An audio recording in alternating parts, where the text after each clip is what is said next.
ঘরমুখী মানুষের স্রোত সড়ক, রেল, নৌপথে। মহাসড়কে কোথাও কোথাও গাড়ির ধীরগতি, গণপরিবহন সংকটে ভোগান্তি, অতিরিক্ত ভাড়া নেওয়ার অভিযোগ।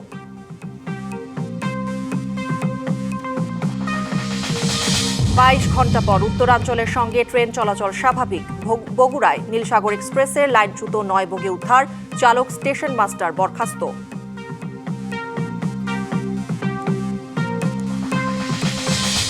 ঈদ কবে জানা যাবে আজ। সন্ধ্যায় বসছে চাঁদ দেখা কমিটি। প্রস্তুত জাতীয় ঈদগাহ।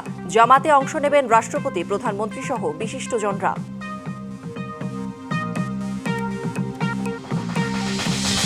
ঈদে ফাঁকা ঢাকার নিরাপত্তায় পুলিশের বিশেষ ব্যবস্থা। চুরি, ছিনতাই ও মলম পার্টির তৎপরতা রোধে টহল। যাত্রী হয়রানি ঠেকাতে মাঠে মোবাইল কোর্ট। রাজনৈতিকভাবে বিশেষ তাৎপর্যপূর্ণ এবারের ঈদ। 17 বছর পর সপরিবারে দেশে ঈদ করছেন তারেক রহমান। বেশিরভাগ মন্ত্রী, এমপি থাকছেন এলাকায়।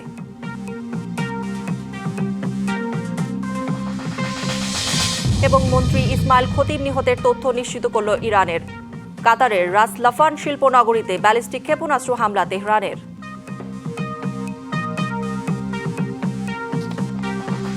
ঈদযাত্রায় সব পথেই মানুষের স্রোত।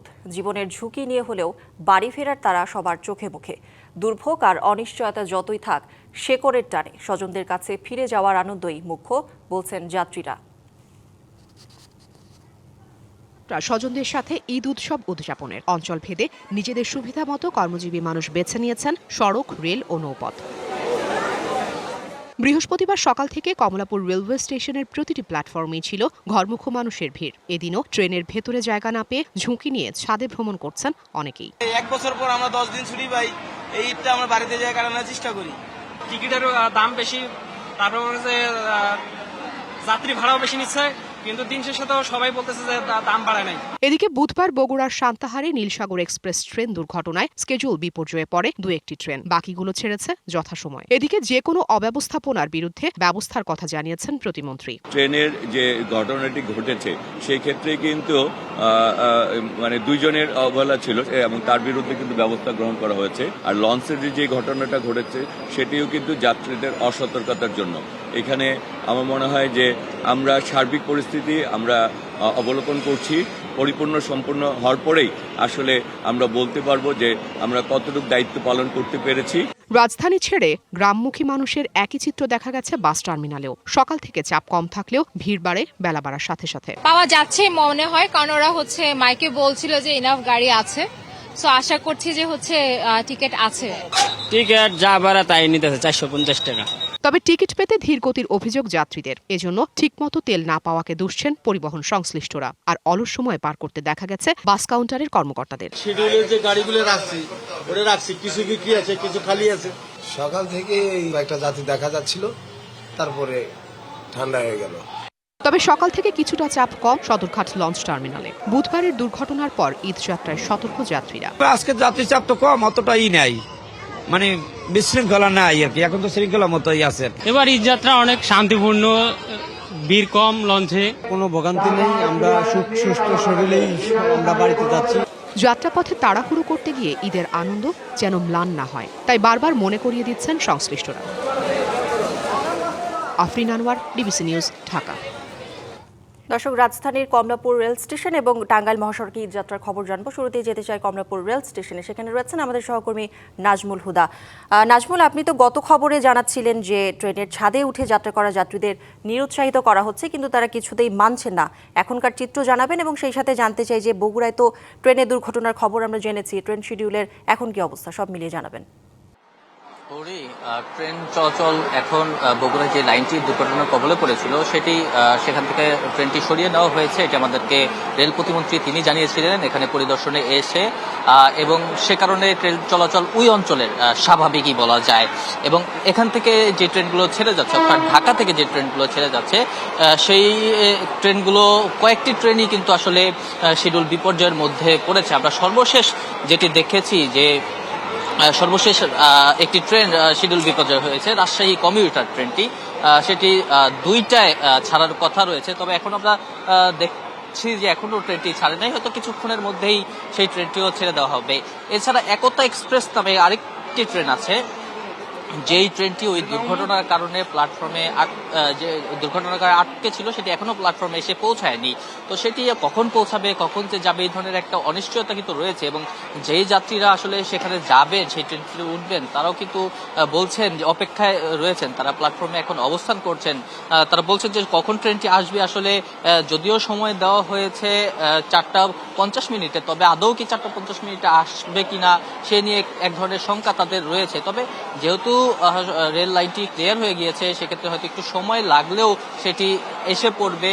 এর মধ্যে কিছু কিছু যাত্রী রয়েছে যারা আসলে যারা চাইলেও তাদের ফান্ড রিফান্ড করতে পেরে এই ভ্রমণটি বাতিল করতে পারছেন, এই সুযোগটি কিন্তু রেলওয়ে দিয়েছে। এবং এর আগে যেই আরো একটি ট্রেন, যেটি 2টা 2:30টার পরে আরো বেশ কিছু ট্রেন কিন্তু ছেড়ে যাবে। এই ট্রেনগুলো যথাসময়ে ছাড়ছে, অধিকাংশ ট্রেনই যথাসময়ে ছাড়ছে। আমরা জানতে পেরেছিলাম কিছুক্ষণ আগে যে এখন পর্যন্ত 25 থেকে 26টির মতো ট্রেন আসলে ঢাকা থেকে ছেড়ে গেছে এবং আরো প্রায় 18 থেকে 20টি ট্রেন নির্ধারিত সময়ের মধ্যে আসলে ছেড়ে যাবে। তবে আজকে যেই ট্রেনটি ডিলে হয়েছে বা শিডিউল বিপর্যয় হয়েছে, সেই বিপর্যয়ের রেশ হয়তোবা আগামীকাল গিয়েও ঠেকতে পারে, কারণ সেই ট্রেনটি আসলে সেখান থেকে আসবে, আসার পরে এখান থেকে যাত্রী নিতে যেহেতু দেরি করবে, সেটি আবারও কিন্তু দেরিতে পৌঁছাবে।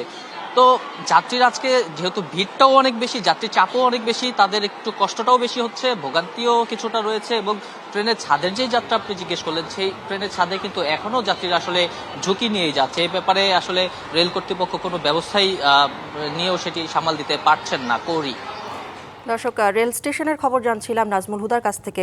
ঢাকা টাঙ্গাইল মহাসড়কে রয়েছেন আমাদের আরেক সহকর্মী সোহেল তালুকদার। সোহেল, জানাবেন যে গত খবরগুলোতে তো আপনি জানাচ্ছিলেন যানজট এবং যাত্রী ভোগান্তির খবর, এখন চিত্র কি দেখছেন জানতে চাই।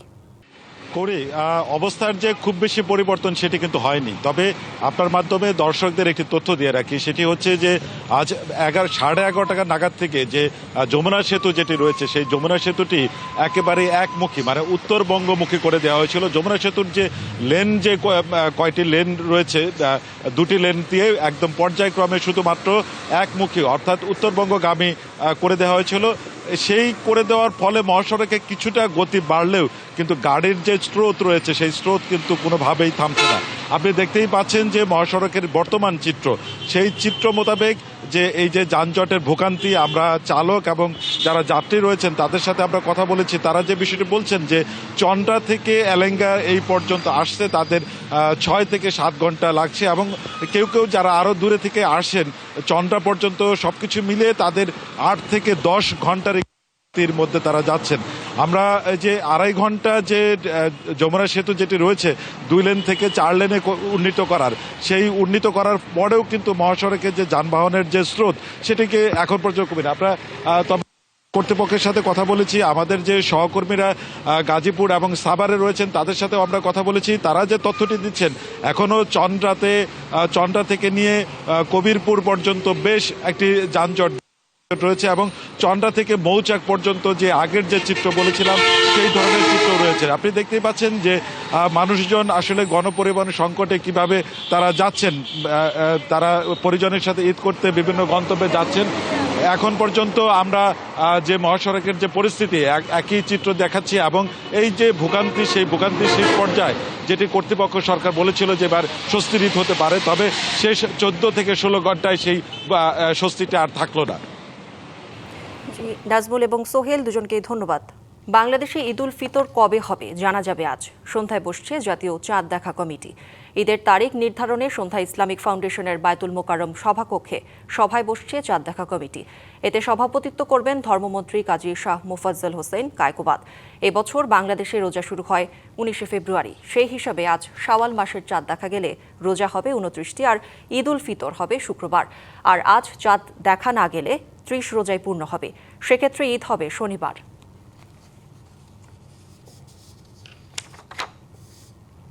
পবিত্র ঈদ উল ফিতরকে সামনে রেখে ঈদের প্রধান জামায়াতের জন্য পুরোপুরি প্রস্তুত ঢাকার জাতীয় ঈদগাহ মাঠ। ঈদের প্রধান জামাতে ও জাতীয় ঈদগাহ মাঠে অংশ নেওয়ার কথা রয়েছে রাষ্ট্রপতি, প্রধানমন্ত্রী, মন্ত্রিপরিষদের সদস্য, সমাজের বিশিষ্টজন ও সাধারণ মানুষের। এই উপলক্ষে পুরো মাঠ ও এর আশেপাশে এলাকায় নেওয়া হয়েছে কয়েক স্তরের কঠোর নিরাপত্তা ব্যবস্থা। এবার ঈদের প্রধান জামাতে অন্তত 40,000 মুসল্লি নামাজ পড়তে পারবেন। ঈদ উল ফিতরকে সামনে রেখে রাজধানীর জাতীয় ঈদগাহ মাঠ প্রস্তুত। এবার জাতীয় ঈদগাহ মাঠের প্রধান জামাতে নামাজ পড়বেন রাষ্ট্রপতি, প্রধানমন্ত্রী, মন্ত্রিসভার সদস্য, বিশিষ্টজনেরা সহ ঢাকাবাসী। জাতীয় ঈদগাহ মাঠে একসাথে নামাজ পড়তে পারবেন অন্তত 40,000 মুসল্লি। ঈদ জামাতকে সামনে রেখে পুরো মাঠ ও এর আশেপাশের এলাকায় নেওয়া হয়েছে কয়েক স্তরের নিরাপত্তা ব্যবস্থা। দায়িত্বে থাকবেন ডিএমপি, সেনাবাহিনী, র্যাব, সোয়াত সহ সাদা পোশাকের গোয়েন্দা পুলিশ। ঈদগাহ মাঠের চারদিকে কয়েক কিলোমিটার এলাকার ডাইভারশন পয়েন্ট, গাড়ি পার্কিং ও ভিভিআইপি মুভমেন্ট চলাচলের পথ নির্দিষ্ট করে দেওয়া হয়েছে। বৃহস্পতিবার সকালে ঈদগাহ মাঠ পরিদর্শন করেন এলজিআরডি প্রতিমন্ত্রী, দক্ষিণ সিটি কর্পোরেশনের প্রশাসক, বিভাগীয় কমিশনার ও প্রধানমন্ত্রীর কার্যালয়ের কর্মকর্তারা। এইবারের ঈদগাহ ময়দানের ঈদের নামাজটা স্বাভাবিক কারণে একটু ঐতিহাসিক হবে, এই কারণেই যে এখানে মহামান্য রাষ্ট্রপতি এখানে ঈদের নামাজ আদায় করবেন। মাননীয় প্রধানমন্ত্রী জনাব তারেক রহমান এই ঈদগাহ ময়দানে ঈদের নামাজ আদায়ের সম্মতি জ্ঞাপন করেছেন। যে জামাত সকাল 8:30টায় অনুষ্ঠিত হবে। প্রায় 35,000 লোকের জন্য নামাজের ব্যবস্থা আছে, পাশাপাশি মহিলাদের জন্য নামাজের ব্যবস্থা আছে এবং আমরা আশা করি যে আমাদের মন্ত্রিপরিষদের সদস্যবর্গ সহ অন্যান্য উচ্চপদস্থ কর্মকর্তা যারা আছেন তারাও এখানে উপস্থিত থাকবেন। ডিএমপির পক্ষ থেকে জানানো হয়েছে সুশৃঙ্খল এবং কঠোর নিরাপত্তার সমন্বয়ে উৎসব মুখর পরিবেশে ঈদ জামাতের প্রস্তুতি সম্পন্ন। জাতীয় ঈদগাহ, বাইতুল মোকাররম জাতীয় মসজিদ এবং ঢাকার অন্যান্য সকল স্থানে অনুষ্ঠিতব্য ঈদ জামাতের নিরাপত্তা নিশ্চিত করতে ঢাকা মেট্রোপলিটন পুলিশ সমন্বিত সুদৃঢ় সুবিন্যস্ত নিরাপত্তা ব্যবস্থা গ্রহণ করেছে। এদিকে প্রতিকূল আবহাওয়া থাকলে প্রধান জামাত অনুষ্ঠিত হবে জাতীয় মসজিদ বাইতুল মোকাররমে। শাহ ইমন, ডিবিসি নিউজ, ঢাকা। প্রধানমন্ত্রী তারেক রহমান স্থায়ীভাবে যমুনায় উঠছেন না, এমনটা জানিয়েছেন প্রধানমন্ত্রীর অতিরিক্ত প্রেস সচিব আতিকুর রহমান রুমন। বিশেষ বা রাষ্ট্রীয় অনুষ্ঠান থাকলেই কেবল প্রধানমন্ত্রী যমুনায় আসবেন। ঈদের দিন সকাল 10টায় তারেক রহমান এখানেই কূটনৈতিক, রাজনীতিবিদ, মন্ত্রিসভার সদস্য ও সাধারণ মানুষের সাথে ঈদের শুভেচ্ছা বিনিময় করবেন। মাননীয় প্রধানমন্ত্রী আমাদের জনপ্রিয় নেতা জনাব তারেক রহমান বিশেষ কোনো প্রয়োজন ছাড়া, দেশে যদি কোনো অস্থিরতা বা কোনো ধরনের কিছু না হয় তাহলে উনি এখানে করছেন না। ঈদের দিনে আনন্দ ভাগাভাগি করার জন্য আমাদের মাননীয় প্রধানমন্ত্রী জনাব তারেক রহমান এখানে আসছেন। এখানে দেশি বিদেশি, তারপরে আপনার রাজনৈতিক, তারপরে আপনার বিশেষ ব্যক্তিত্ব, তারপরে আপনার সামাজিক, তারপরে বিভিন্ন সংগঠন, সামরিক, বেসামরিক সব লোকজনের সাথেই এখানে মিলিত হবেন এবং ঈদ আনন্দ ভাগাভাগি করবেন। বিগত সময় বন্ধ হওয়া সব কলকারখানা চালুর বিষয়ে ঈদের পর কাজ শুরু করবে সরকার, এ কথা বলেছেন শ্রমমন্ত্রী আরিফুল হক চৌধুরী। সকালে সিলেট কেন্দ্রীয় শাহী ঈদগাহ পরিদর্শন শেষে এসব কথা বলেন তিনি। বলেন, শ্রমিকদের বেতন ভাতা পরিশোধের জন্য প্রায় 2,500 কোটি টাকা দেয়া হয়েছে। অন্যান্য বছরের তুলনায় এবার ঈদের আগে শ্রমিকরা বেতন ভাতা পেয়েছে বলেও জানান মন্ত্রী। ছোট ছোট যে ইন্ডাস্ট্রিগুলো, এগুলোর এসএমইর মাধ্যমে আমরা যেগুলো বন্ধ হয়ে গেছে, যারা শিল্প কারখানায় দীর্ঘদিন কাজ করেছে শ্রমিকদের, এর জন্য 65 কোটি টাকা। প্রত্যেকটা মিল কারখানায় মালিকরা অনেক সময় সরে গেছিলেন, তাদেরকে এনে শ্রমিকদের বেতন আমরা দিতে সক্ষম হয়েছি। শুধু বেতন নয়, তাদের বোনাসটাও পর্যন্ত আমরা কমপ্লিট করেছি।